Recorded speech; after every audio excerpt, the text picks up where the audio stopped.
Hello friend, आप लोगों का स्वागत है स्किल्ड हिंदुस्तान में। जिस तरह स्किल्ड हिंदुस्तान आज तक आप लोगों की हेल्प करता रहा है एक अच्छी टेक्निकल स्किल लेने में, उसी तरह आज हम बात करेंगे कि भाई एक अच्छा इलेक्ट्रीशियन बनने के लिए सबसे पहली पोजीशन क्या होता है कि हम एक इलेक्ट्रीशियन बनते हैं, फिर और आगे बढ़ते हैं और आगे बढ़ते हैं। तो ये हमारी पहली पोजीशन होती है, पहला स्टेप होता है। तो ये बनने के लिए क्या कुछ चीजों की जरूरत होती है, कैसे, क्या वो कारण है जिसकी वजह से मैं इलेक्ट्रीशियन नहीं बन पा रहा हूं या मेरे को जॉब नहीं मिल पा रही।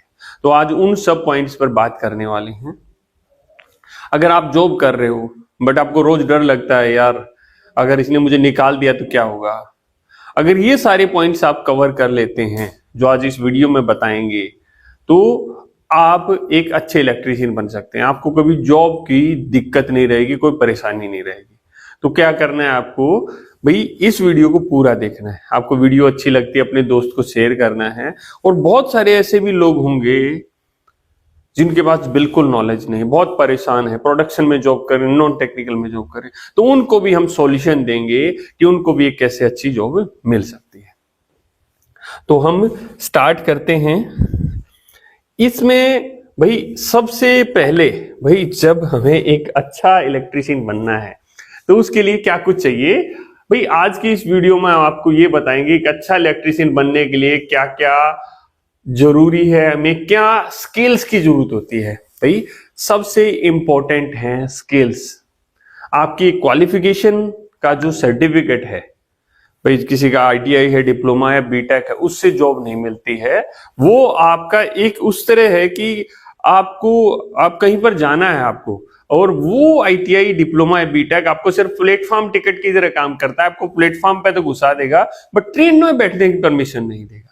ट्रेन में बैठने की परमिशन जब मिलती है जब हमारे पास वो नॉलेज होती है जो सामने वाले को चाहिए।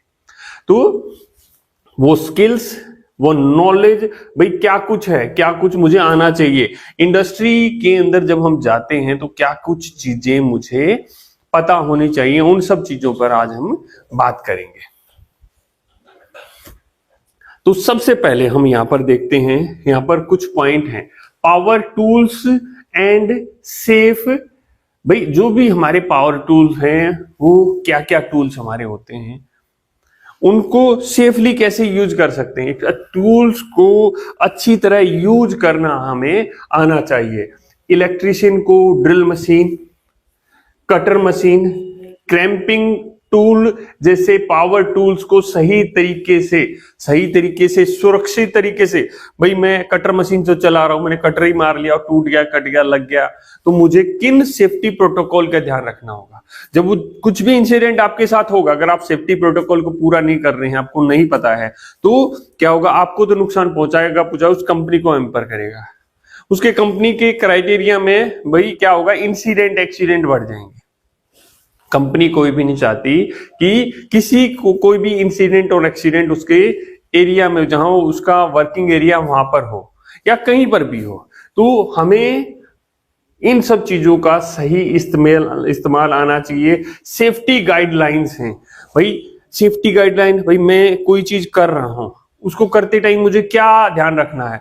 मैं चढ़ के ड्रिल मशीन से होल कर रहा हूं, भाई पूरा ताकत लगा, सीढ़ी नीचे गिर गई, तो उस दौरान मुझे क्या करना है, क्या प्रोटोकॉल है, कितनी हाइट पे हेलमेट लगाना है, क्या कुछ है, ये सारी चीजें आपको पता होनी चाहिए। ये आपके सेफ्टी प्रोटोकॉल का एक हिस्सा है। इंस्टॉलेशन और प्लानिंग करना।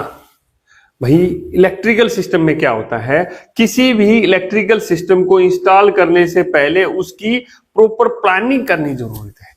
भाई इंस्टॉल करने से पहले प्रॉपर प्लानिंग से क्या मतलब है कि कोई भी इक्विपमेंट लगाना है, मुझे कहां लगाना है, ऐसे लगाना है, ऐसे लगाना है, ऐसे लगाना है, किस एंगल से लगाना है, तो प्रॉपर प्लानिंग होनी चाहिए। कहां लगाने से मुझे प्रॉपर आउटपुट मिलेगा, कहां मेरे लिए ये सिस्टम सही रहेगा, तो वो हमें प्रॉपर उसका पता होना चाहिए। और आपको ये तय करना होगा कि उस वर्किंग का लेआउट क्या होगा, कि तार कैसे कैसे जाएगी, ऐसे तार जाएगी, ये रहेगा, ऐसे रहेगा, उस लेआउट के बारे में आपको पता होना चाहिए। इक्विपमेंट प्लेसमेंट, कि कहां पर उसको प्लेस करना है, कैसे प्लेस करना है, उसके बारे में आपको जानकारी होनी चाहिए। लोड कैलकुलेशन, भाई कितना मोटा तार लगेगा, कितना मोटा स्विच लगेगा, कितना बड़ा कितने एम्पेयर का कॉन्टैक्टर लगेगा, क्या एमसीबी लगेगी, वो आपको पता होना चाहिए। ये आपको कब पता लगेगा, जब आपको इन सब चीजों के बारे में पता होगा कि सिस्टम क्या है, इसका वर्किंग कैसे है, कहाँ लगाना है, कैसे लगाना है, तो वो जब ही पॉसिबल हो पाएगा। इलेक्ट्रिकल प्रॉब्लम और ट्रबल शूटिंग। भाई इलेक्ट्रिकल सिस्टम में ना बहुत सारी चीजें होती हैं, LT panel, HT panel, transformer, DG, motor, starter, chiller, fire fighting system, बहुत सारी चीजें हैं दोस्त। उन सब चीजों में क्या चीजें होती है, वो उसमें क्या प्रॉब्लम आती है, पहले उसका वर्किंग क्या होता है, कैसे काम करता है, किस तरह प्रॉब्लम आएगी और उस प्रॉब्लम को कैसे रेक्टिफाई कर सकते हैं। भाई मेरा diesel generator high water temperature का अलार्म आ गया, मैं क्या करूंगा। ट्रांसफार्मर है, उसमें बकोज रिले का अलार्म आ रहा है, मैं क्या करूंगा। ओवर करंट का पैनल में अलार्म आ रहा है, क्या करूंगा। मेरे एसीबी में अलार्म आ रहा है, क्या करूंगा। तो मुझे पता होना चाहिए कौन सा अलार्म है, वो क्यों आ रहा है, उसका क्या क्या कोज है, क्या उसका रेक्टिफिकेशन होगा। तो वो ट्रबल शूट हमें अच्छी तरह से पता होना चाहिए। कोई भी इक्विपमेंट है ओवरलोड है, भाई कोई भी इक्विपमेंट फेलियर हो रहा है, कोई शॉर्ट सर्किट हो रहा है, उनको हमें सही करना आना चाहिए। जो इक्विपमेंट है, बेसिक टूल है, टेस्टिंग टूल्स हैं, मल्टीमीटर्स हैं, उनका सही इस्तेमाल करना आना चाहिए। आप में से बहुत सारे लोग ऐसे भी होंगे जिनको इवन मल्टीमीटर तक अच्छी तरह से चलाना नहीं आता है। इंटरव्यू में जाते हैं, हमें मल्टीमीटर चलाने हैं, जो सबसे बेसिक वर्क होता है दोस्त। हम स्किल्ड हिंदुस्तान है जो अपने ट्रेनिंग प्रोग्राम होते हैं स्टेप बाय स्टेप सारी चीजें सिखाता है। मैंने कहा था ना, जिन लोगों ने आईटीआई डिप्लोमा बीटेक किया है उनके पास जॉब नहीं है। इवन 2000 के पास आउट, 2002, 2005, 2010 तक के लोग पास आउट जो होते हैं डिप्लोमा बीटेक वाले, वो आते हैं, सर हमें तो लगा था हमारा कुछ नहीं हो पाएगा, बट उनकी लाइफ बदली है। जो लोग प्रोडक्शन पे काम कर रहे थे 4-4, 3-3 साल से, उनकी लाइफ बदली है। जो लोग सिक्योरिटी में काम करने को मजबूर, सिक्योरिटी गार्ड में काम करने को, सिक्योरिटी सुपरवाइजर, जोमेटो में लोग काम करते थे, उन लोगों ने टेक्निकल स्किल होने के बाद वहां काम करना पड़ रहा था, बट स्किल लेके वो आज एक बेहतर काम कर रहे हैं, अपनी लाइफ बना रहे हैं। और स्किल्ड हिंदुस्तान आप लोगों की लाइफ बनाने का काम कर रहा है। इसमें आगे बढ़ते हैं और कुछ और पॉइंट्स पर हम बात करते हैं। इलेक्ट्रिकल सिस्टम का इंस्टॉलेशन, हमने पहले भी बात किया, कोई भी इक्विपमेंट है उसका इंस्टॉलेशन। तो इलेक्ट्रिकल सिस्टम है भाई, स्विच बोर्ड होते हैं, जो पैनल होते हैं, लाइटिंग होती है, मोटर होती है, ये सारी चीजें इंस्टॉलेशन करनी आनी चाहिए। सही तरीके से कैसे इंस्टॉलेशन करेंगे, किन चीजों का ध्यान रखेंगे, ये बहुत ही इंपॉर्टेंट पॉइंट्स हैं जिनके बारे में हमें पता होना चाहिए। टेक्निकल डायग्राम्स, भाई जितने भी डायग्राम्स होते हैं, डायग्राम से क्या मतलब है, जो एसएलडी सिंगल लाइन डायग्राम या हमारी ड्राइंग्स हैं, जितनी भी ड्राइंग्स हैं उनको देखो बहुत डीपली नहीं तो बेसिक अंडरस्टैंडिंग करना उनका आना चाहिए। आपको एक पैनल की छोटी सी ड्राइंग दे दी गई है, अरे पता नहीं कैसे होगा, बट जब हम उस सिस्टम को सीखते हैं, समझते हैं, ऐसा नहीं होता कि आपको सिस्टम के बारे में नॉलेज नहीं, आप तो ड्राइंग रीड करना सीख रहे हो। जब तक आपको सिस्टम के बारे में अच्छी तरह से नॉलेज नहीं होगी, आप ड्राइंग रीड करना नहीं सीख पाएंगे अच्छे तरीके से। ठीक है, तो ये सारी चीजें हमारी आनी चाहिए। रिपेयर एंड रिप्लेस करना, भाई कोई भी आइटम है वो खराब हो गया है, नहीं यार ये तो बिल्कुल ही डैमेज हो गया, इसको तो रिप्लेस ही करना पड़ेगा, नहीं नहीं ये तो रिपेयरेबल है, तो उसको रिपेयर और रिप्लेस करना आपको अच्छी तरह से आना चाहिए। ठीक है, तो ये छोटी छोटी चीजें हैं जिनके बारे में हमें अच्छी तरह से पता है, तो हम अच्छी तरह से आउटपुट दे सकते हैं। यहां पर क्या है भाई, देखो ट्रांसफार्मर होते हैं, सर्किट ब्रेकर होते हैं और अन्य इलेक्ट्रिकल इक्विपमेंट्स के बारे में मैं आप लोगों को बताया था। भाई LT panel, HT panel, transformer, DG, motor, starter, chiller, fire fighting system, बहुत सारी चीजें होती हैं। जिस हिसाब से आप आगे जाना चाहते हैं, जैसे भाई एक आईटीआई होती है, एक डिप्लोमा होती है, एक बीटेक होती है, ये तीनों लोग सोचते हैं क्या हम बहुत कहां तक जा सकते हैं। तो आईटीआई वाला एक सुपरवाइजर लेवल तक जा सकता है, डिप्लोमा वाला एक मैनेजर लेवल तक जा सकता है और बीटेक वाला कहीं तक भी जा सकता है। तो ये चीजें हमें पता होना चाहिए, हम कहां तक कैसे कैसे जा सकते हैं।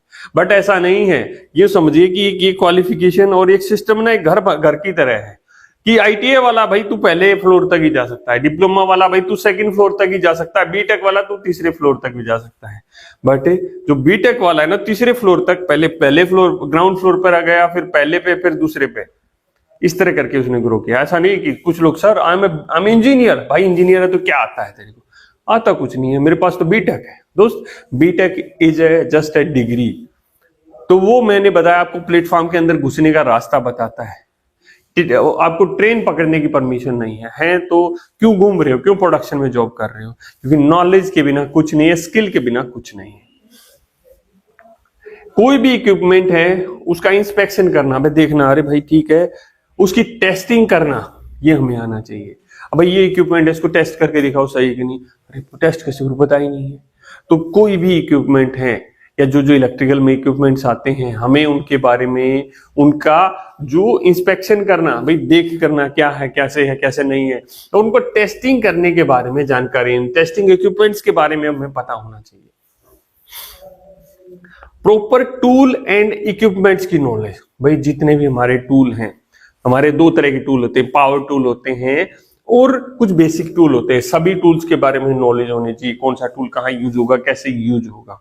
इवन कुछ लोगों को प्लास दे दिया जाए या प्लायर दे दिया जाए तो उसको बोले छील, तो उसको छीलना नहीं आता।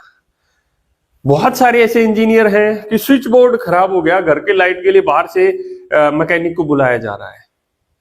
तो दोस्त ऐसा नहीं होना चाहिए, हमें खुद अंडरस्टैंडिंग हमारी स्ट्रांग होनी चाहिए।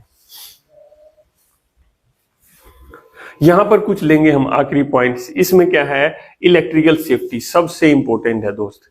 आपकी जान जा सकती है, इक्विपमेंट की उड़ सकता है इलेक्ट्रिकल सेफ्टी की वजह से, तो आपको अपनी जान प्यारी है, आपके दोस्तों की जान प्यारी है, इक्विपमेंट्स है, कोई नुकसान नहीं होना चाहिए। इलेक्ट्रिकल सेफ्टी के बारे में हमें पता होना चाहिए, सेफ्टी कोड रेगुलेशंस वगैरह है उनके बारे में पता होना चाहिए। सेफ्टी कोड के बारे में पता नहीं है, बट मुझे ये पता होना चाहिए कि क्या क्या चीजें होती हैं, क्या सेफ्टी प्रोटोकॉल होता है, कैसे कैसे क्या चीज करनी चाहिए। हमें लोटो के बारे में, पीपी के बारे में, पीपीएम के बारे में, इन सब चीजों के बारे में बहुत अच्छी तरह से पता होना चाहिए। Continuous learning and certification. देखो दोस्त, हम क्या करते हैं, नहीं यार मेरी जॉब लग गई है, मुझे कोई जरूरत नहीं है। दोस्त आप ये देखिए कि आपसे ऊपर भी कोई है, उससे ऊपर भी कोई है, तो आप कहीं पर भी है ना तो उससे ऊपर जा सकते हैं।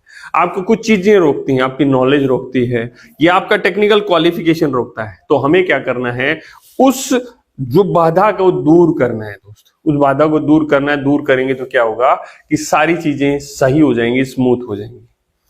तो ये सारे देखो बहुत सारे पॉइंट थे, आपने बहुत सारी चीजें आई होप यहां से सीखी होंगी, समझी होंगी।